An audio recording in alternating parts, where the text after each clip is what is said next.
I wanted to talk about the beginnings of Boogie Woogie and some of the early significant players. And a big part of what I want to talk about is the difference between the real, true folk blues and the kind of written, composed blues that people like W.C. Handy came up with. Now, there's a story about W.C. Handy at a railroad station in a place called Moorhead, Mississippi, and that was when he first heard a guy on guitar playing with a knife blade and doing some kind of slide guitar, a slightly Hawaiian sounding thing perhaps, and singing a lyric that went, "I'm going where the Southern crossed the dog," and that was where the Yellow Dog Railroad, the Southern Railroad crossed the Yellow Dog River. So this impressed Handy, and he had an ear for these folk melodies, things like "Careless Love" and "Make Me a Pallet on the Floor." But these sort of melodies were not easy. They weren't so melodic. It was more about a hypnotic rhythm. And so consequently, guys like Handy had to figure out a way to format that so it would work in sheet music and work for somebody to sit down at the piano and for somebody to sing it. And so he took it into a more melodic territory where I'm going to try to maybe guess what that guy on the railroad platform sounded like. Of course, this is a piano, not a guitar, but he might have been doing something like this. Well, I'm going where the Southern crossed the dog, oh yeah. I'm going where the Southern crossed the dog. Well, I'm going where the Southern crossed the dog, oh yeah. Gonna drink muddy water, sleep in a hollow log. So you see the kind of repetition and hypnotic rhythm there, where when Handy and the people of that ilk took the blues, let's take the obvious one, St. Louis blues. I hate to see that evening sun go down. Well, I hate to see that evening sun go down, 'cause it makes me feel like I'm on my last go round. St. Louis woman with her diamond ring will lead a man around by her apron strings. And if it was not for powder and all that starboard hair, then the gal that I love surely wouldn't have gone nowhere. Gone nowhere. And I've got the St. Louis blues, as blue as I can be. How that girl's got a heart like a rock cast in the sea. Or else she wouldn't have stayed so far from me.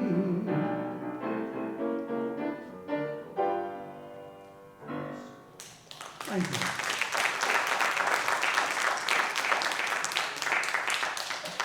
The kind of, what I'm trying to say is the kind of melodic variation that goes on in that Handy arrangement would not happen in the folk blues. It would be a more repetitive rhythm, something like this. Well, I rolled and tumbled, cried the whole night long. Well, I rolled and tumbled, cried the whole night long. Well, I woke up this morning, my biscuit roller's gone.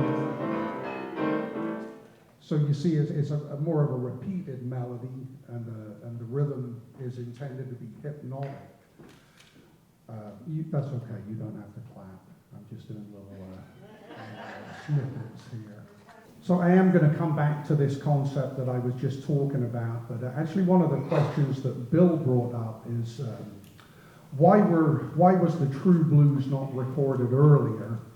And I mean, a lot of it's conjecture, but this is what I came up with. One thing that was interesting, apparently the early equipment had issues with the humidity in the southern states, and there was a certain spring in the mechanism that the humidity would play havoc with. So consequently, whichever artists a record company chose to record, they had to bring them up to somewhere where they had a recording facility. And these facilities were not necessarily located in major cities. If you think about the Paramount pressing plant, that was in Grafton, Wisconsin. And then I believe Vocalion was in Richmond, Indiana. So the record company had the risk of paying to bring an artist up and do an operation like that. Now, a lot of the early record men were furniture store owners who dealt in phonographs and radios, and then they became talent scouts because the record companies knew that these guys were kind of in the know and they were in the right place.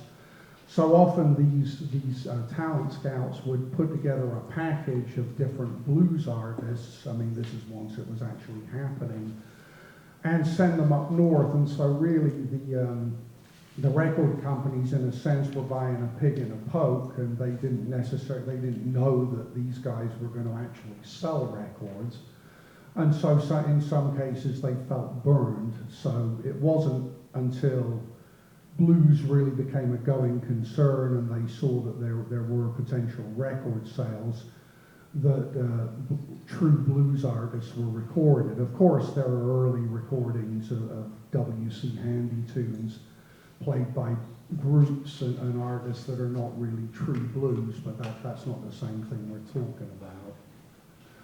So the first recorded examples of blues and jazz, just so we have a reference point here, we had Mamie Smith with Crazy Blues in 1920. And the original Dixieland Jazz Band, who were a white group from New Orleans, they recorded supposedly the first jazz record in 1917, and it was a thing called the Livery Stable Blues. It was a blues of sorts. The first guitar blues on record was by a fellow called, we've got the pictures now.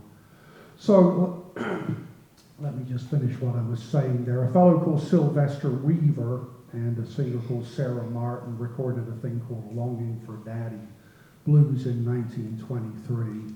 Now I noticed on YouTube somebody had said no, there was a blues recorded in 1911 by a white Hawaiian style guitarist, and perhaps technically it was a blues, but it wasn't the true blues as in that was performed by African American artists. Okay, so now, Bill, are you in a position to advance these photographs? Go back to the first one. So this is maybe the only photograph of a very early barrel house scene. I'm not certain if it's a set-up, posed kind of thing, because I'm sort of surprised that the piano player is not dressed better. And I don't mean that in a comical way, because the guys that played these barrel houses were very serious about not looking like factory workers or field hands. Often these places were in lumber camps and turpentine camps in the territory around northern Louisiana and East Texas. And the piano players would hobo on trains going from camp to camp. And they were characters. They had a certain kind of haircut. There was this sort of shaved head with a forehead quiff that if you saw that guy, you knew he was a barrel house piano player. But anyway, it's an interesting photograph. Bill, if you move it to the next one, I'm sorry it's so pixelated. It's really hard to get a high resolution copy of this, but that's the expanded scene. You can see there's a dancing couple and some audience members. All right, next one, please, Bill. So going back to the recording industry, I just thought I'd put a shot up there of what an early recording session looked like. That was the microphone, the horn, they all played into that. and tried to position themselves so the quieter instruments were at the front and the louder instruments were at the back. Supposedly they couldn't record drums in those early days. Big bass sounds would overload the system. All right, next please, Bill. So there's an early record store. I guess shelves perhaps for cylinders, and then your 78s down there. Next. And the furniture store and Victrola phonograph type places. Already talked about that. Go ahead, Bill. And this is Mamie Smith, who had the first blues record in 1917. Next. There's the original Dixieland Jazz Band, who had supposedly the first jazz record. Next. And that's Sylvester Weaver and Sarah Martin that had the first guitar blues record in 1923. Okay. So, in trying to figure out where the beginnings of this boogie woogie were, we saw the barrel houses. Reputedly, it started down there, but you know, who knows what it sounded like? Unfortunately, there's no evidence. There was some kind of a combination of ragtime and gospel music and some kind of early blues. And the beginnings of boogie woogie were there. I think there's a lot of people that would love to prove that boogie woogie as we know it was actually being played back in the time before it was recorded, but it can't be proven, and I'm inclined to think that's a bit of a fantasy. So anyway, we get to the evidence of sheet music. Now, there were two brothers, George and Herschel Thomas. His name was Herschel, not Herschel. And they came from Houston, and they had some boogie woogie in their playing, and this one, New Orleans Hopscotch Blues. It was from 1916. It doesn't really have boogie woogie, but it has a four-to-the-bar walking bass that sounds this kind of thing.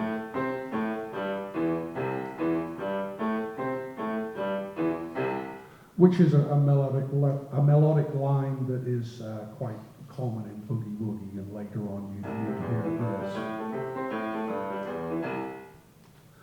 So there's that, and in fact the next tune, if you'll move it on for me, this Muscle Shoals Blues does have that octave walking bass, but just very briefly, you know, it's a blues.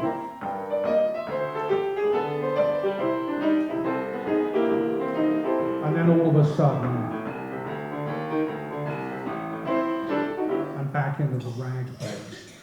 So the format at this point was, they kept the bass varied, whereas the later true boogie woogie, the 8-to-the-bar bass was repeated, and I'll try to show where that happened. Now, the next piece, please, Bill. Now, this is the Fives. This is a famous piece within the boogie woogie, and reputedly, if you were looking for jobs at these barrel houses and juke joints, the way to prove yourself was if you had a good version of this. But as written, there's a lot of ragtime in it, and I'm not sure how much of a part Herschel had in it. There are two recordings of him that are sort of medium tempo blues, and honestly what happens in here sounds more like George to me. Let me see if I can play a little of it. Now, the way it's written, it's got effects that you wouldn't hear in a real blues boogie pianist. It's a little too sophisticated. So my question is, did he come up with this out of nothing, or was it an existing folk melody that he had heard the rough and ready guys in the barrel houses play? The main melody is this.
So thank you.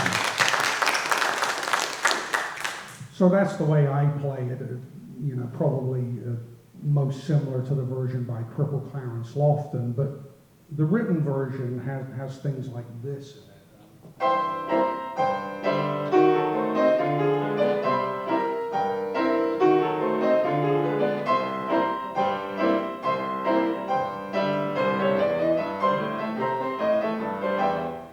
So once again, it's that thing of just throwing in the boogie woogie in little bursts.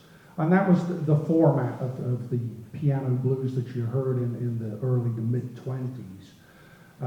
George Thomas had another piece called The Rocks. At least supposedly it's him. It's recorded under the name Clay Custer. But I think the reason researchers have thought it was George Thomas is because it contained this line.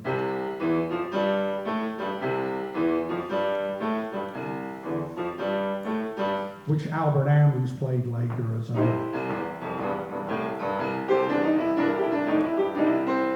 Ammons knew George and Herschel.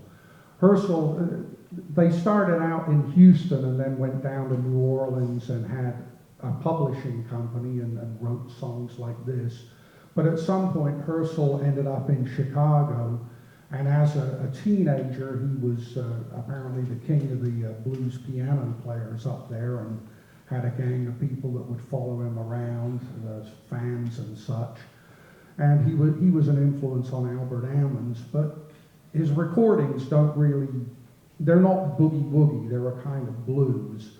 There's one called Suitcase Blues that, let me see what I can remember of it.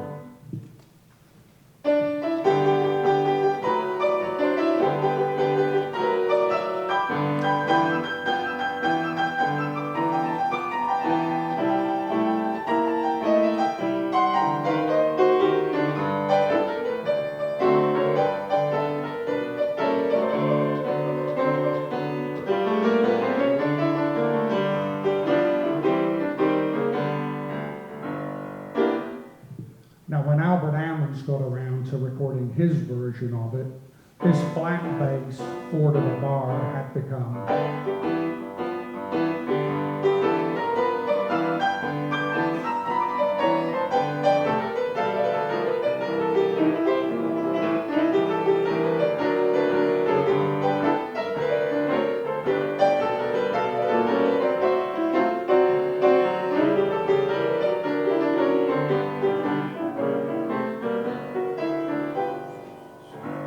so more of a rolling feel.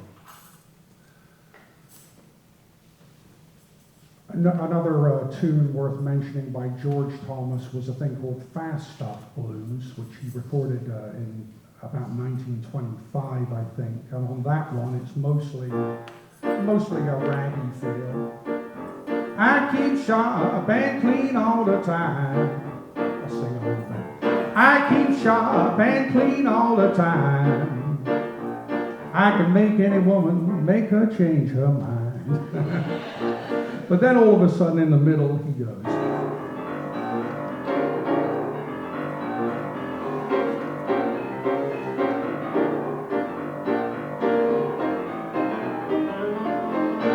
Or something like that. Anyway, he plays that kind of left hand very fast, and it's one of the first recorded examples. Now, another fellow, advance it for me, Bill, would you? Yeah, here's another pair of the early guys who recorded some boogie woogie. I'm nervous as hell. This is much harder than just playing.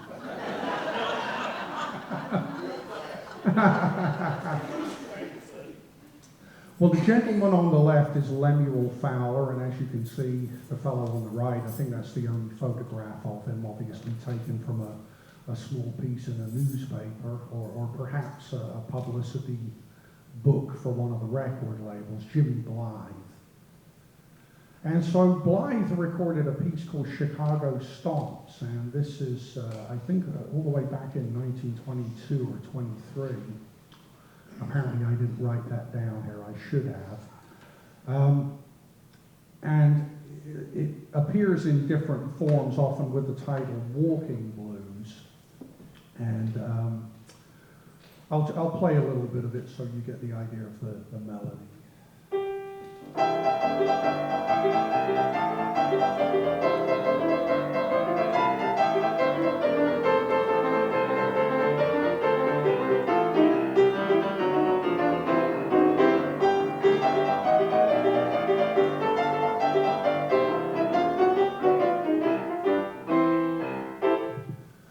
Something like that.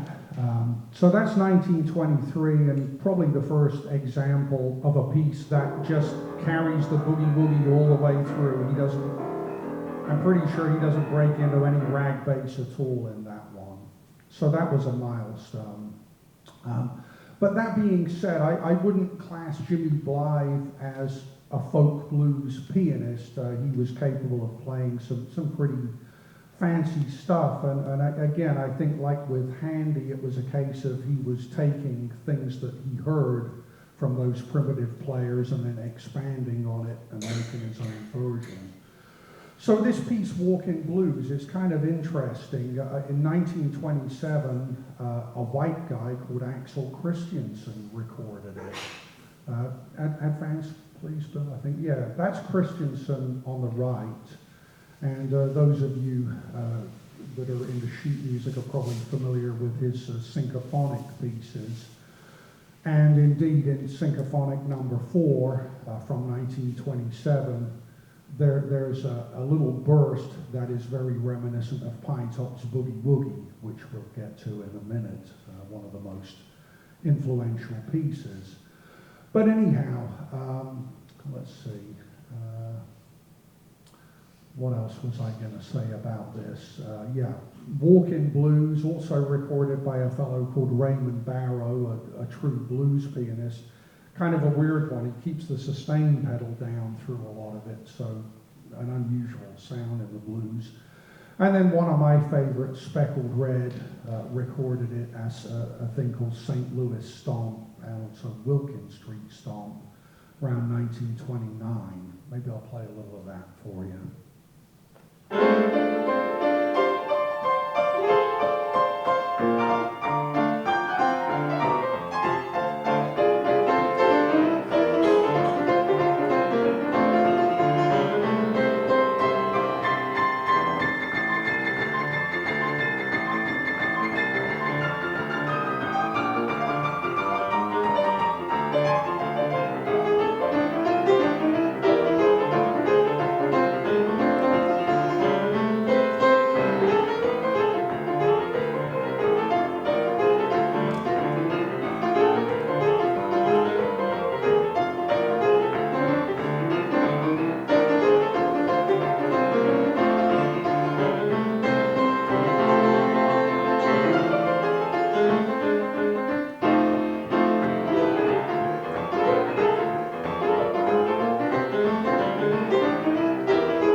Thank you.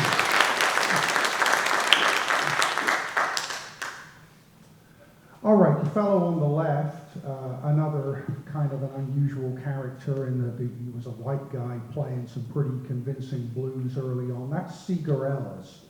I don't play any of his tunes, but you can refer to Prairie Blues. And another one called Sleepy Blues that goes all the way back to 1921. It wasn't boogie, but it was, as I say, some pretty convincing blues playing. And again, I think he started out in Texas and perhaps heard some of that old-time blues around where he lived. Later on, he had a big band tune called No Jug, No Jazz. That was a good boogie-woogie type of a thing. All right, and let's go back one, would you, Bill? I wanted to say something about Lemuel Fowler. Now, he recorded a piece in 1923 on a piano roll called the Wicked Fives. Now, this term, the Fives, was used as slang for boogie woogie. And it's not a piece I play, but I can give you the general idea of it.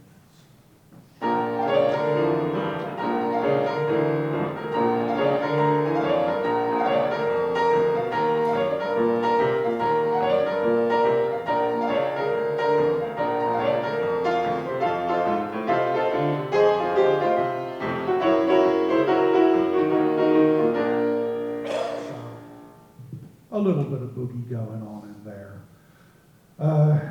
He recorded another piece called Satisfied Blues, which contains a little bit of these boogie-woogie-ish ideas. But once again, they were still in this thing where they were trying to vary the bass a lot rather than keep a continual chugging feel. So he had some of this, what I call a cowboy bass, some of that, and some tense style like Jimmy Blythe and Herschel Thomas. Another one, Down and Out Blues, does contain a Pine-Top Smith style bass, or what they called a rumble bass back in the day, so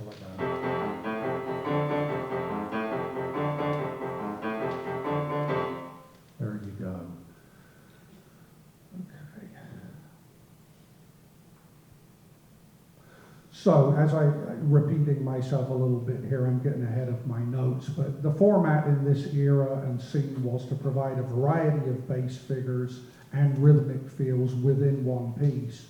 Whereas in the post-Pine-Tops boogie-woogie and more folk blues bass style, what was emphasized was a steady, repetitive, hypnotic, if you will, rhythm in the left hand. So now we're going to consider Meade Lux Lewis's Honky Tonk Train Blues. Run it ahead for me, would you? I just want you to get a little look at the Thomas brothers there, as George and Herschel together. Herschel died young. He did, yeah. Once he got up to Chicago, he was doing really well, but he died of food poisoning. I think he was maybe only 19 or 20 at that point. And there's been rumblings that his competitor who poisoned food. Oh, really? Told me, yes. Oh, who was his competitor? I don't know, but there have been rumblings about that. It was never proven. But some people think it was deliberate. There was a pianist called Dan Burley who was writing a book called Wild Music, and he was actually around in the days when Herschel Thomas was in Chicago, and sadly the manuscript of this book got stolen at some point. A friend of mine had a chance to buy it, and he just thought it was too much money for what it was, but I'm sure he's regretful at this point, because he did speed read some of it, and there were descriptions of Herschel with his camp following, going around all the places in Chicago and wowing everybody. All right, move it along. So we get to Honky Tonk Train Blues. This is 1927, and this is one of the first that has this repeated chugging left hand. Lewis was a very eccentric kind of player. He really didn't sound like anyone else. And the stuff that he did in this piece, it's very interesting. I'll play some of it for you. You'd probably rather I played than talk.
you know, some clever stuff in there, and it is very train-like. He was trying to get the sound of the train going over the switches, and I mean, for this is the whistle. Pretty clever, and this with the flat fives in there. Nobody was really doing stuff back then, at least in that specific way. All right, next please, Bill. And now, sorry I don't have a clearer picture of this, but this is Pine Top's Boogie Woogie. Now this is the first time the name Boogie Woogie ever appeared on record. It was recorded 29th of December 1928. And it has the continuous bass line.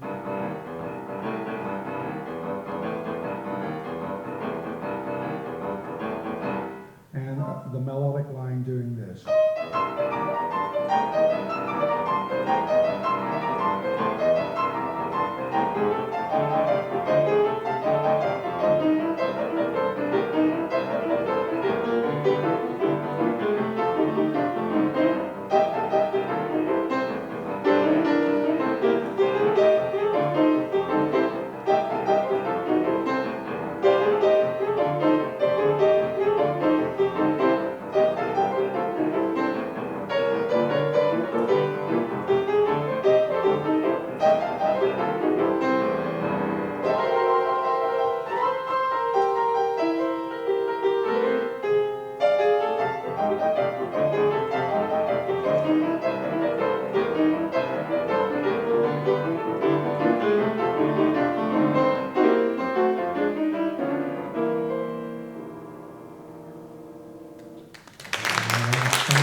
Catch up with my notes here because there's a lot to say about this.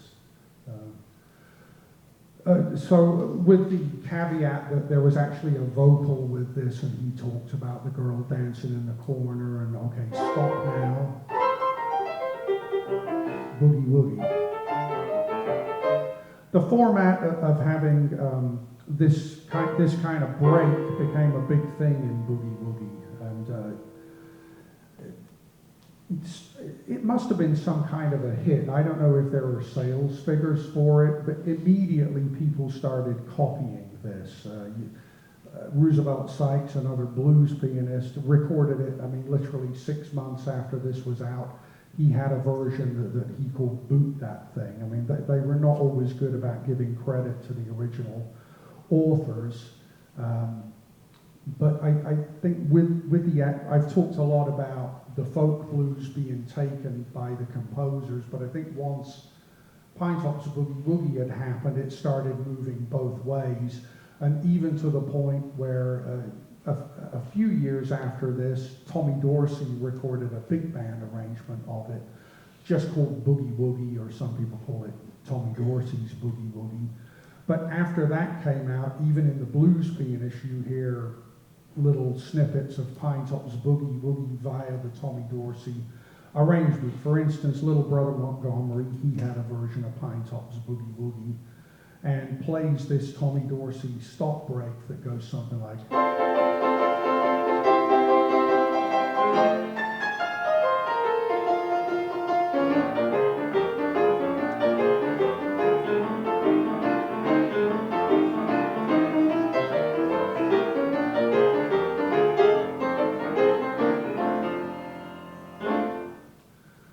So I was going to talk about some different versions of Pine Top's Boogie Woogie, just to show you the kind of variations that happen. Move it forward for me, would you, Bill? Yeah, this is what I wanted to get to. So that's Little Brother Montgomery, who I just described on the left at the bottom there. Top left is Walter Rowland. Now, he was a rough and ready blues guy from Alabama, and he recorded a thing called Juke It, which is a version of Pine Top's Boogie Woogie. Let me see if I can play some of that for you.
So in that one you can hear some very eccentric stuff going on.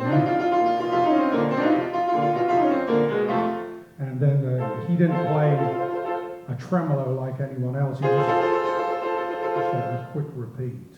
And now we're getting into the stuff that I really go for. Top right, that's Montana Taylor. You wouldn't think there was much going on with the blues in Montana, and I don't think he stayed there long. He got his style together in Indianapolis, and then went to Chicago and eventually to Cleveland. Now, he had a thing called the Detroit Rocks, which is another variation of Pine Top's Boogie Boogie. Let me see if I can get some of that.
And then Roosevelt Sykes, who I said his version he called Boot That Thing.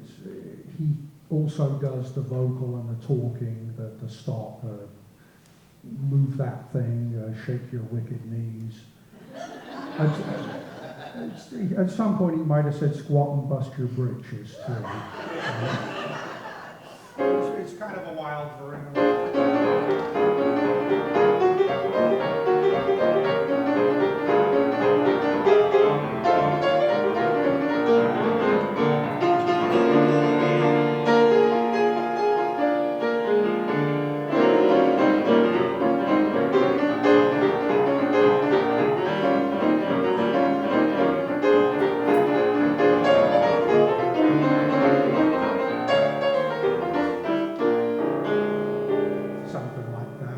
And you could see that they were not that particular about keeping the formal 12-bar format. You might jump up to the 4-chord a second time, and in the case of the guy on the bottom right there, Speckled Red, he was a wild one for that stuff. Let me see if I can conjure up a bit of his style.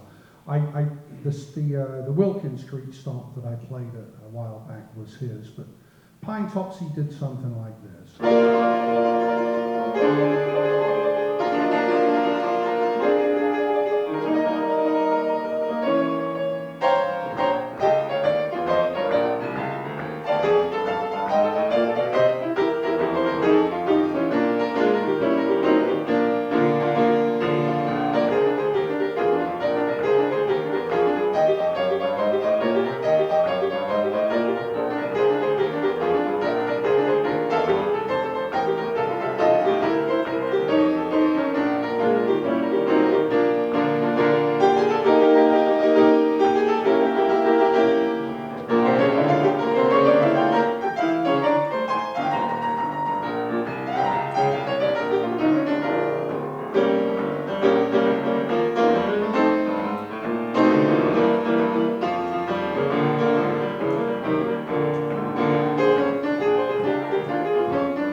One of my good friends sadly long gone at this point, lived with Speckled Red.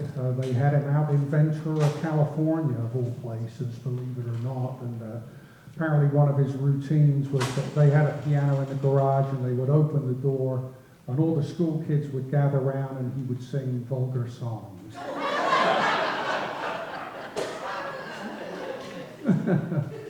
You couldn't get away with that now, could you?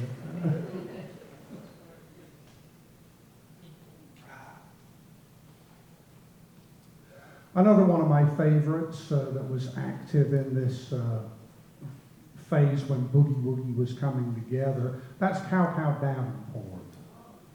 Now he was from Alabama. Actually quite a lot of the early boogie men did come from Alabama. Walter Rowland, Pinetop Smith was from Troy, Alabama. Davenport was from Anniston. And really, in his playing, there's not much that you would call boogie woogie in the sense of what Pinetop Smith was doing, but he was a little older, and his left hands were this kind of thing.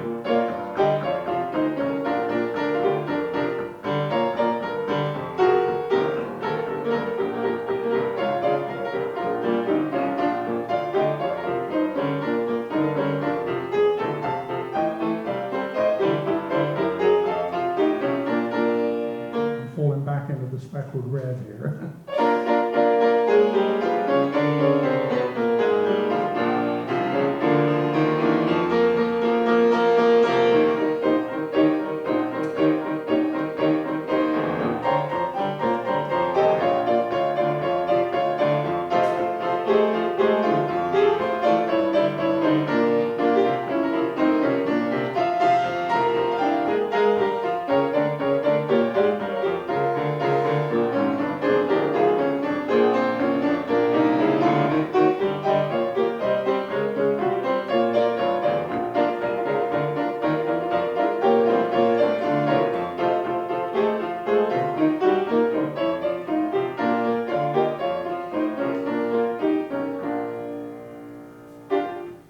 So, in a sense, it was an 8 to the bar left hand, but it wasn't swung. It's the difference between and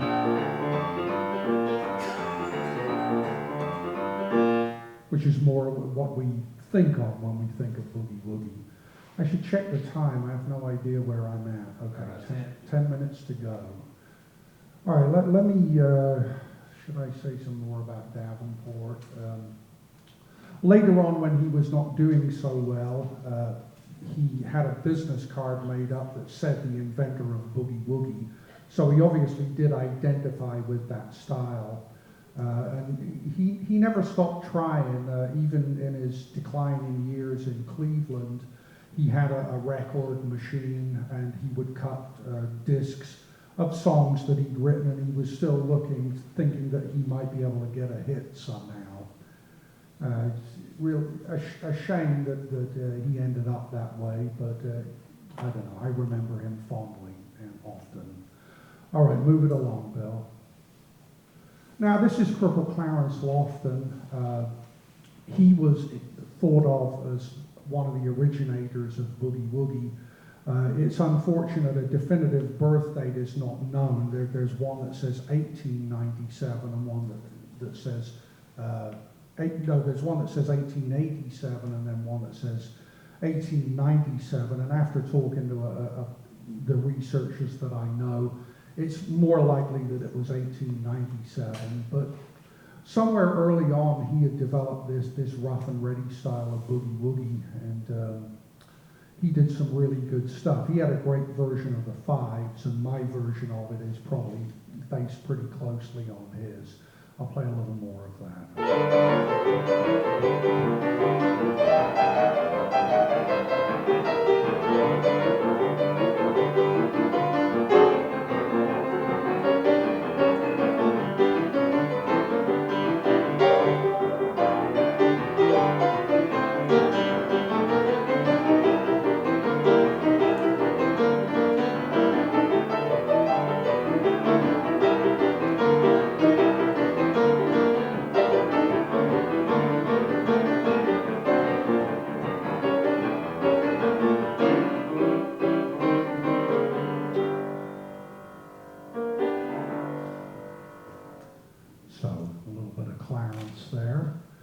it on for me, Bill?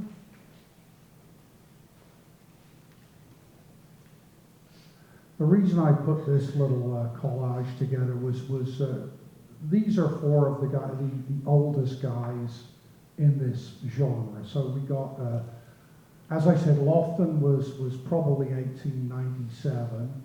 Davenport born in 1894. Jimmy Yancey at the top, born in 1894. And actually, Speckled Red was the oldest of them, born in 1892, near Atlanta, Georgia. All right, one more. And here is Boogie Woogie at its zenith. We have Meade Lux Lewis on the left, Albert Ammons in the middle, and Pete Johnson in front. The guy with the sideways profile there is the singer Big Joe Turner. And this was from a place called the Sherman Hotel in Chicago, where they played after they had come to fame due to their participation in a concert at Carnegie Hall called From Spirituals to Swing. And I'm not sure if you've heard of that, but it was the first time that African-American music had been presented as a whole from its beginnings in the church up to the modern jazz of the day, which was swing music, and they had Count Basie and Benny Goodman representing that. Somewhere in the middle, they had this group that they called the Boogie Woogie Boys, and they caused a sensation, and then Boogie Woogie was heard everywhere all of a sudden. It wasn't just in the barrel houses and the African-American places. Everybody loved Boogie Woogie after that. So I'll play something of theirs. I'm probably down to the last seconds here. They recorded a thing, actually it was taken from that Carnegie Hall concert called Boogie Woogie Prayer, and you get to hear a little bit of Ammons, a little bit of Johnson, and finally Lewis, and then I'll wrap it up. Thank you.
I really appreciate your coming and listening. Thank you.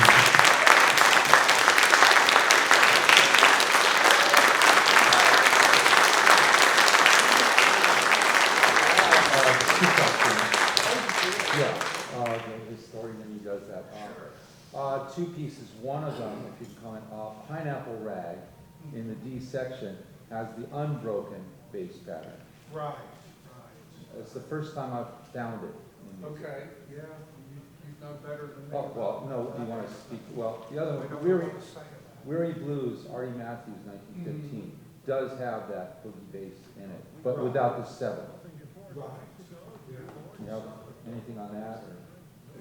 Just, like I was saying before, that quick bursts of that walking bass were definitely a part of the vocabulary, at least in the teens.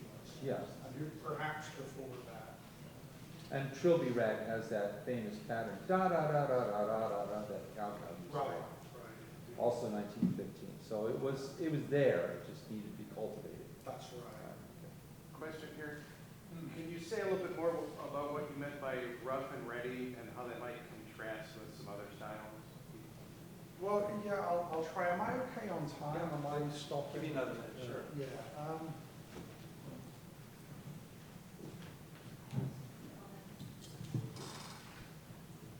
Well, when I use the term rough and ready, I'm talking about the folk blues musicians who were not, it was a less formal style. They were just kind of throwing their hands at the piano. And I mean, a good example of that was the difference between Pine Top's Boogie Woogie as played by Pine Top, because I should say Pine Top was not really a juke joint type blues man. He was a theatrical entertainer. He, in addition to this Boogie Woogie, he would sing sort of comical songs along the line of Burt Williams. And also he wrote Nobody Knows You When You're Down and Out, so he was a composer too. But, the Pine Top sounds like this.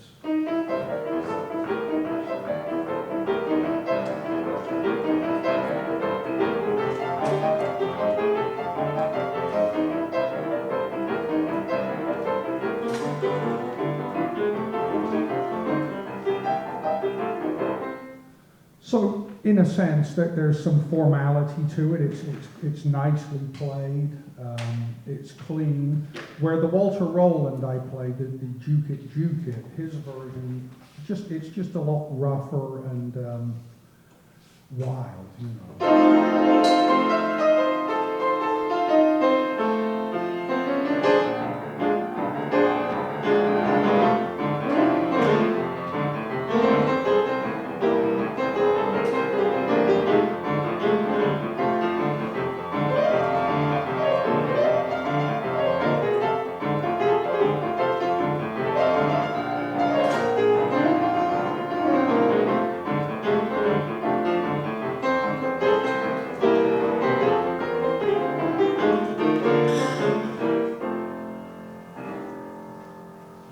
They were kind of breaking the rules more, if you will. Does that make sense? Yes, thank you.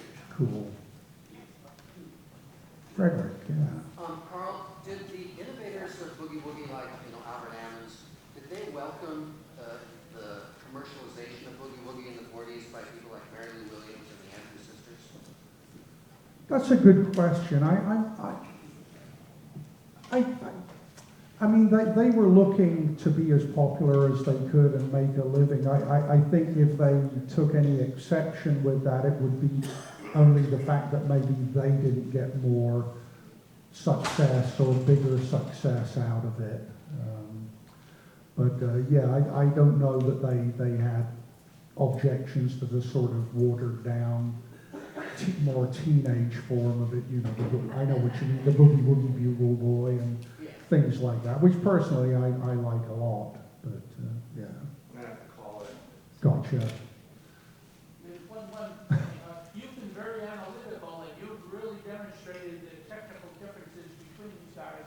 Do you think they were put in the same process that you've just given us when they were thinking about No. what they were doing, or did they do it? I think they just did it. They all had their own influences. Like, for instance, Ammons learned a lot of piano rolls, and there's certain things in his playing that are these kind of, that's a very piano roll sounding tremolo that nobody else had. So they all had their own individual influences.